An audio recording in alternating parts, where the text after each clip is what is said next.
Hello, my name is Justin Bright, and welcome to Kerbal Space Program version 1.7.3, where I am doing my next small step RP-1 career mode playthrough.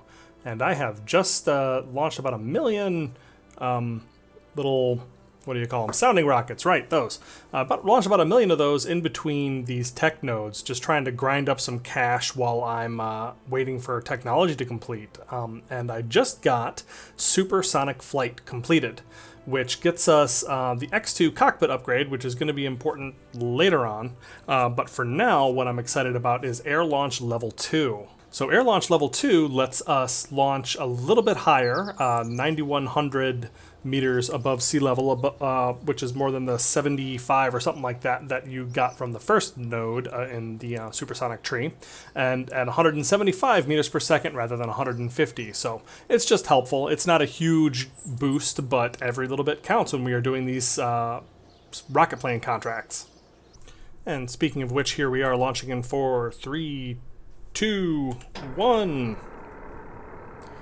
Alright, and we are airborne, and I am firing the engines, and off we go. And I'm going to try not to use the, what do you call them? I'm going to try not to use the autopilot quite as much this time, just because I've had bad luck. I'm sure it's just bad values that I've put into them, but either way, I'm going to just try to do this manually and see how we do.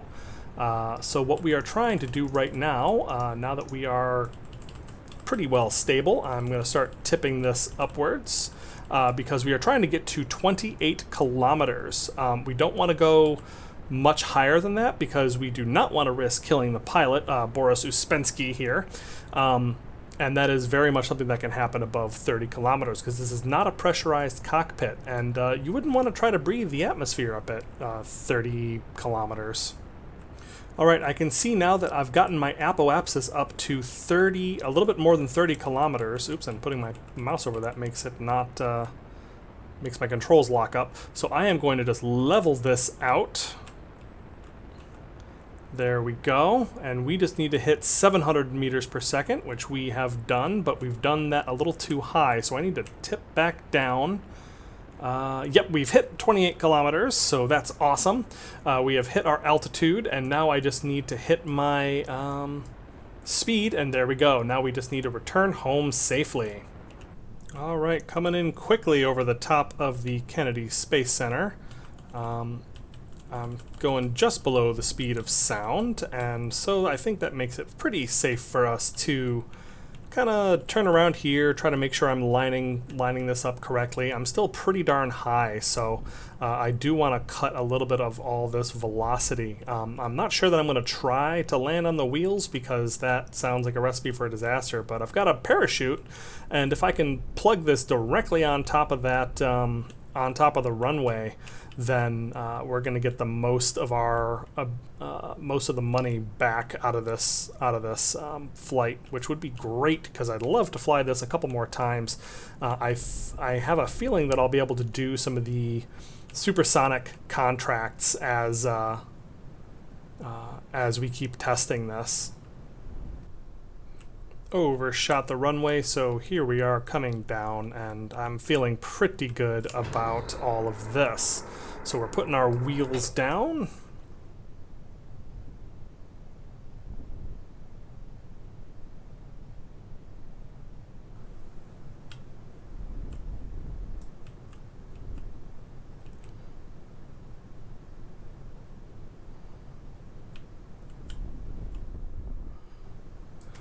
And we're popping this parachute.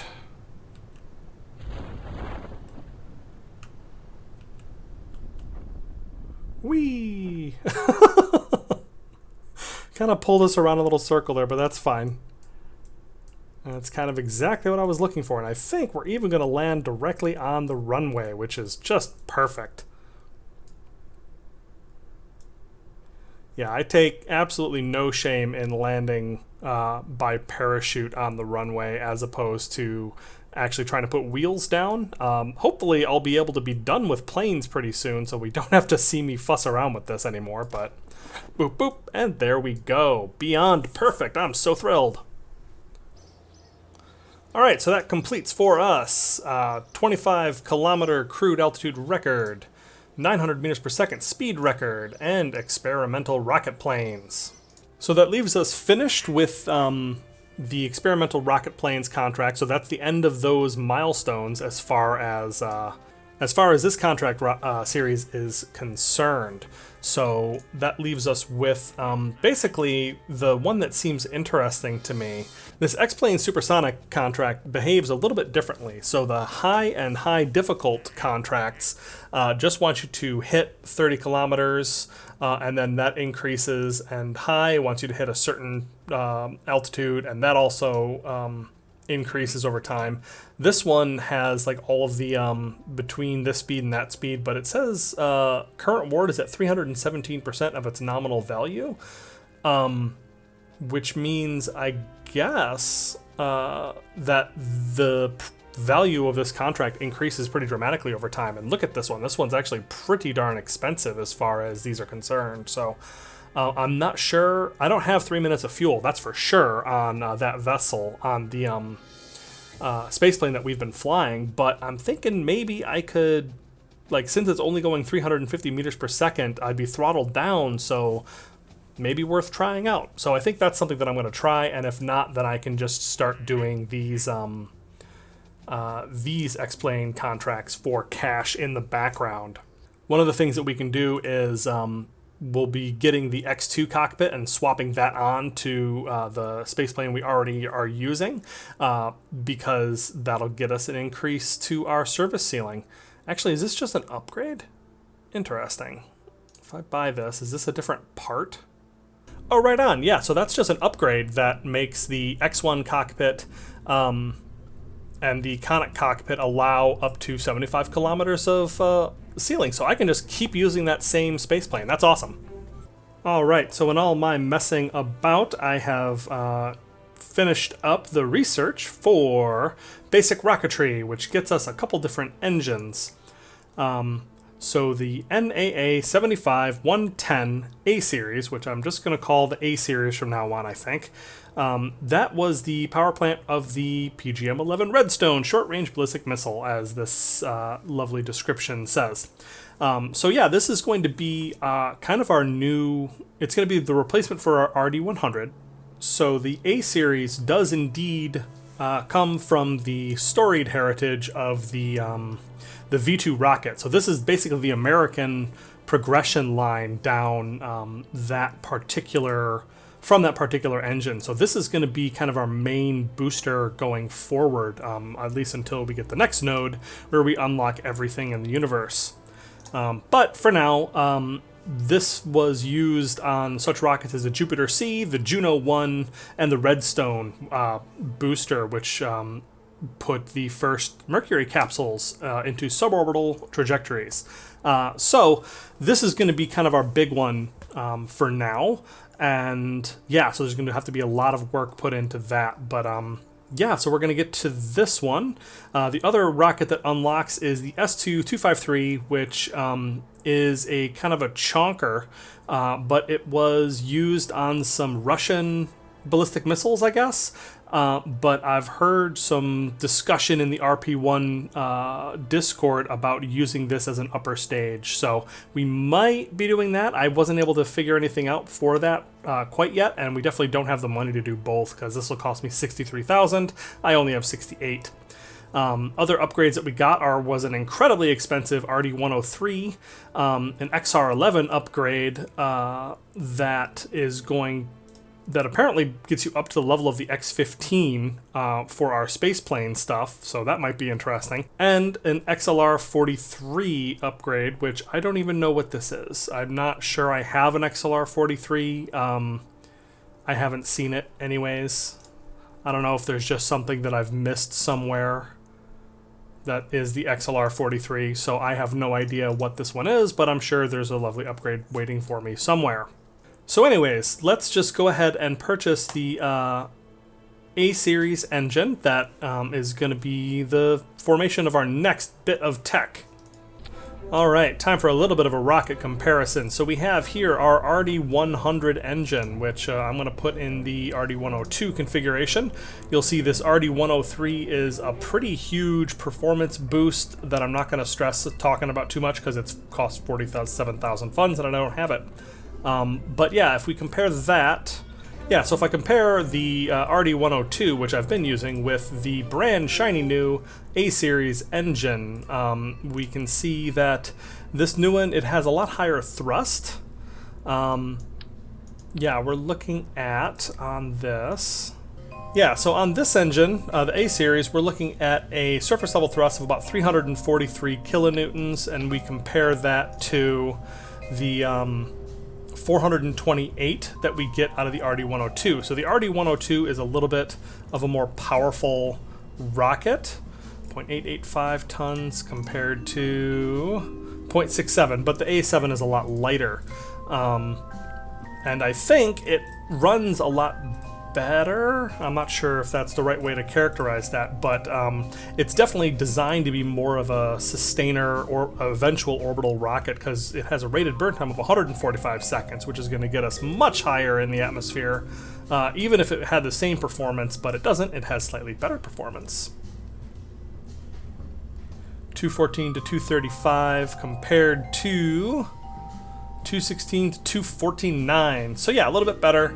But yeah, it's similar in a lot of ways. It is an advancement on the same engine technology, basically. But yeah, so I'm really excited to be using this, and I think we just might be able to get Orbital if we do some, some tomfoolery with this new engine.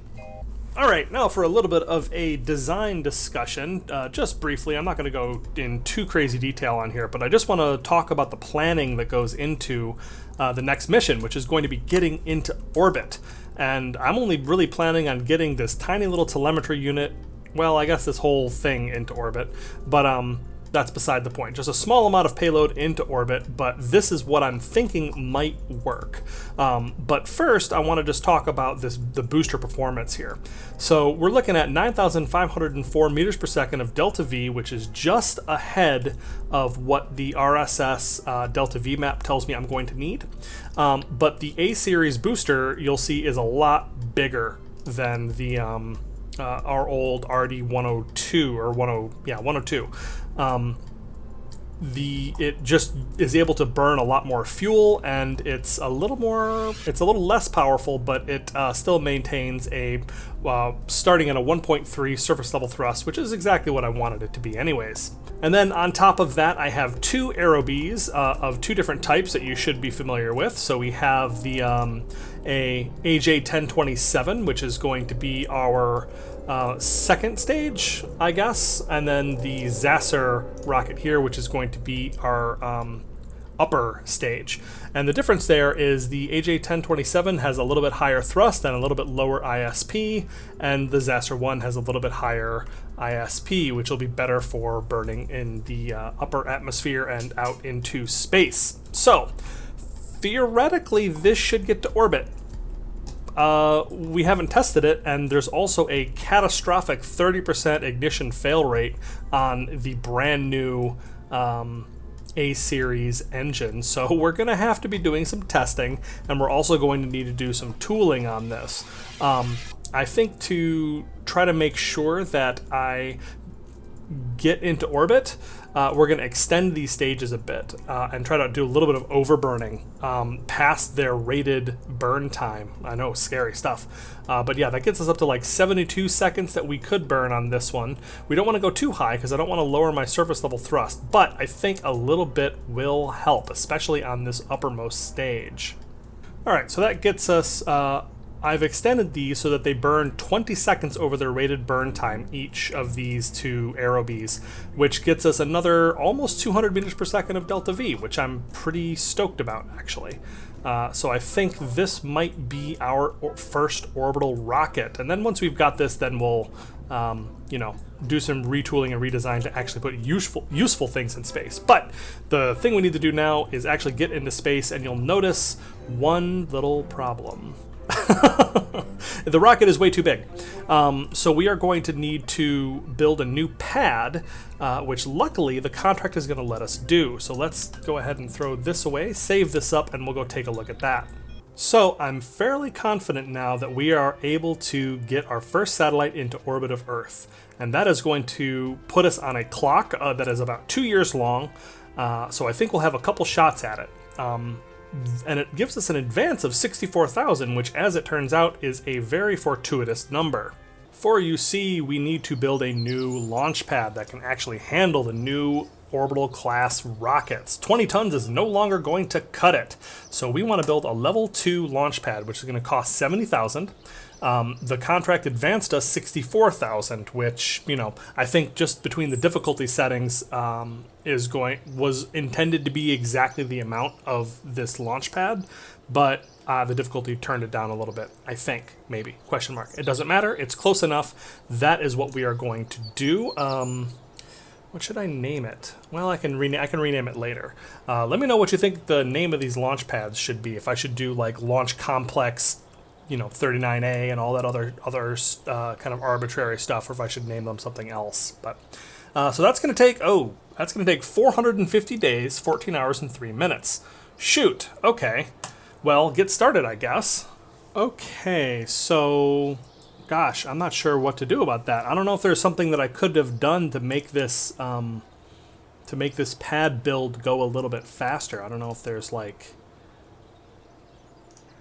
do I upgrade R&D? I mean, anyways, so that's terrifying because that's only going to leave us about, I don't know, 300 days after the launch pad is finished to actually get Orbital. So we're going to have to make sure that we get it in the first couple tries. And thankfully we can stockpile rockets ahead of time, but that's going to be pretty pricey.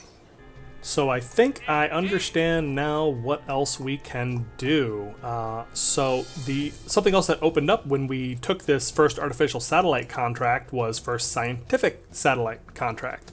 And there's a couple other early satellite contracts we can do, like first solar power, first polar orbit satellite, that sort of thing, with modest possible rewards and advances. But this one has an absolute bonkers advance. Look at that, 424,000 with a completion bonus of 200,000. So that, I think, might be the answer. This requires us to get into a very particular orbit, which we might be able to do with, you know, all of these. Oh, that's a pretty high orbit too. So yeah, this is going to be a very dicey thing, but I think if we really crank up science production with these points, we might be able to do this in time. Maybe. Possibly. Alright, so I spent a moment debating and kind of waffling on whether or not we do this, but I think the answer is per Aspera ad Astra. Through hardships to the stars, we are going to take this contract.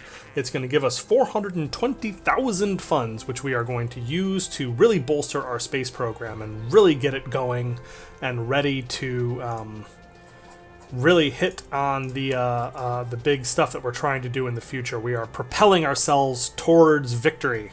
Okay, so something that I want to test is to see if any of these upgrades also help out your pad build speed. So I was at 449 days. I'm increasing my spaceplane hangar to level 2. And yeah, so that actually helps also. So upgrades to our build infrastructure also increase our launch pad build speed, which I think is going to be what saves us in this. So let's throw down some upgrades there. I only want a couple points in the spaceplane hangar. But I do want a bunch more in the VAB, so let's do like, I don't know, 5 points, and we'll put that in the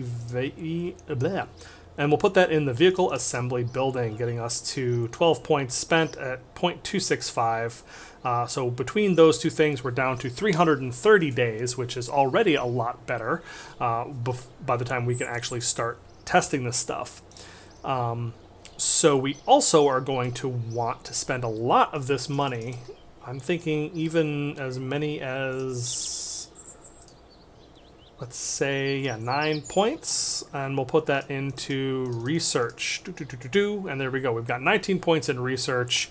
All of a sudden, these are not so far away. So yeah, I think between those, that should really help us get there. That has dramatically accelerated our program. Per Aspera ad Astra. Alright, so one thing that I want to do before we actually get this new pad online is make sure that we've tested this darn rocket, because it is not good enough to launch with a 30% ignition failure rate and a 13% full burn failure rate. So what I'm going to do is I'm going to start off with this slightly shrunken rocket. I've reduced the size of the core stage, and I've also reduced the amount of fuel in the main booster to kind of get an idea of how this thing flies. We are going to get just shy of orbit, theoretically, which will be really nice, and I should also be able to pack in some science up here to make this worth my while. But yeah, because it's a little bit smaller, we're going to be, and a little bit shorter, we're going to be able to launch this on our existing pad, get some testing done, and that should get us set up really well for when we are ready to actually go. Let's start out by tooling this. It's going to cost me 11,000 for all these new sized things that I have going on here, but that's not that big of a deal. And you'll notice that with our shiny new VAB upgrades online, we put 5 points in. We're down to just 120 days for this, like all of this. Like, so our smaller rockets would go even faster, but now it's time to start focusing on orbit, focusing on big stuff. Alright, I'm not 100% certain why I prioritized getting this basic solid rocket engine node unlocked, but we have it now. It's fine, I guess. It's a half-ton solid rocket booster, I guess used for sounding rockets.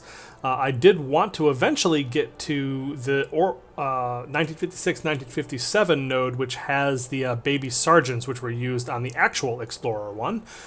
So hopefully we'll be able to get to that. But yeah, I'm not sure I want to spend this 35,000 funds until I actually know whether or not I want to use this. So yeah, I think I'm going to ignore that for now, and we're going to just move right along. Alright, Sally Bradley, here we go again on another mission to touch the sky. Alright, airdrop complete, and here we go. Engines fired, and we are off to the races. So, I am pulling off here, and what we are doing is the X-Planes High contract. So what I'd like to do is get to 45 kilometers, which is nearly the 50-kilometer limit that these contracts have. There's something that happens at 50 kilometers. I think it said that it unlocks suborbital versions of those missions, which is pretty damn cool. So yeah, we're flying up. We are just going up to that altitude to just reach it, and then we are going to try to get home safely, and that's all we have to worry about on this mission. Alright, so we are now just about there, and I am leveling off and just continuing to leave on the throttle because I don't want to have to turn on and turn off this engine. So when I recovered the last one of these, the engines were on, so I'm going to actually shut them down now. The engines were on, and so that meant that when it went back into the hangar and then came back out, as soon as it touched the runway, the engines kicked on, using up an ignition, which is, you know, not normally a problem unless you're playing with limited ignitions. So I had to scrap that plane and build a brand new one, which is why this took as long as it did. And I just wanted to note how cool it is that we are now high enough that nothing is able, like the aerodynamics is not really doing much to turn us. Like, that's not true. We still have some aerodynamic authority here. But the RCS that is built into this plane is what is actually moving us around. So yeah, so we hit our 45 kilometers with a crewed vessel, and we are now slowly descending. Not very slowly descending at all, actually. So it's just going to be a matter of me trying to very safely bleed off all of this speed that I have gained here and try very hard not to kill Sally Bradley on the way home. So yeah, wish me luck on that one, I guess.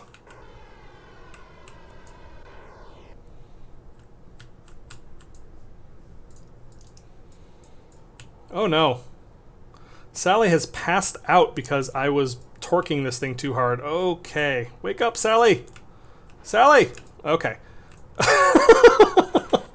Oh my gosh, I always make these plane missions way harder than I feel like they probably need to be. But yeah, we're losing speed and we are coming around towards the, towards Kennedy Space Center. Yeah, I just want to say, as much as I complain about using planes, I hope that it's clear that I really enjoy it. I really enjoy planes. I really enjoy space planes and the early history of the manned spaceflight program that included them. I'm just not very good at them, and I don't feel particularly inclined to do a ton of study. So I'm just kind of doing as much as I feel like I need to get by. Let me know if this is like terrible or whatever, if you enjoy this part or not. But yeah, I think that this is pretty necessary to getting through this manned portion, this early manned part of our flights. So until we can get capsules, we either do this or I pretend that these are actual capsules and I, stick them on the end of rockets, which seems a little bit cheaty, so that's why we're doing things the way that we're doing. But yeah, let me know what you guys think. And we're firing that parachute as we fly directly over the runway, and there we go. This just feels so much safer, even though it does feel a little bit cheaty, but that's the nod that I'm going to make towards just strapping a capsule to a rocket. But yeah, there we go.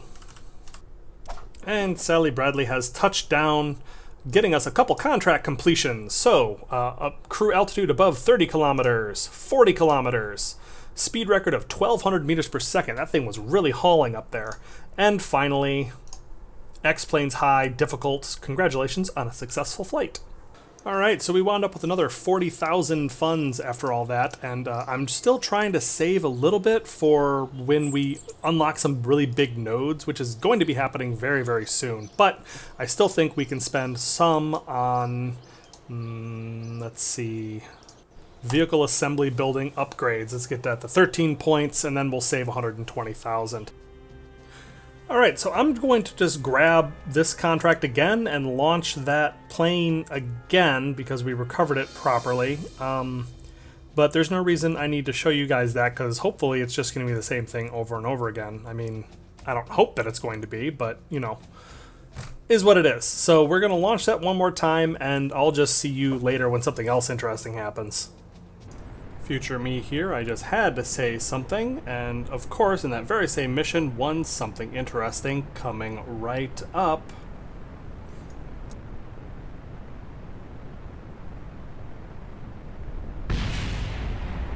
Oh no, oh gosh, okay. Yeah, so things like that, for example, where I pulled up too hard and I tore off one of the control surfaces on the side here, so yeah, this is just gonna flip out for a while, and I am going to check my hubris. And we're gonna see if we can't land this thing in the water safely and just write this plane off entirely.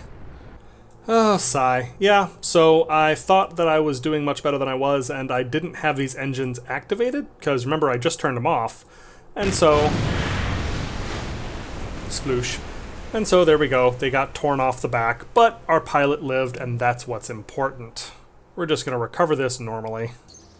And I think that is where we are going to have to leave it. We got a lot done, made a lot of progress, made some big momentous decisions on making it to orbit, so hopefully that all goes well.